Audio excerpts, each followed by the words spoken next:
তাই আমি বললাম আল্লাহ নবী সাল্লাল্লাহু আলাইহি সাল্লাম সে আইডিয়া আমাদেরকে দিয়ে গেছেন। আমি একবার একটা টেলিভিশন প্রোগ্রামে একজন বাংলাদেশের নামকরা একজন স্থপতি, পাশাপাশি তিনি পরিবেশবিদ, তার সাথে একটা প্রোগ্রামে একসাথে ছিলাম।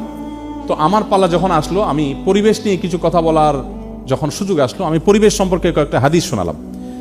আমার বক্তব্য শেষ করার পর অনুষ্ঠানের ফাঁকে সে ভদ্রলোক, সে স্থপতি এবং পরিবেশবিদ, তিনি আমাকে বললেন, হুজুর আমি তো মুসলমান, খুব প্র্যাকটিসিং, ৫ ওয়াক্ত নামাজ কালাম পড়ি, কিন্তু আমি জীবনে এগুলো শুনি নাই। পরিবেশ সম্পর্কে আমার নবী এই সমস্ত কথা বলে গেছেন।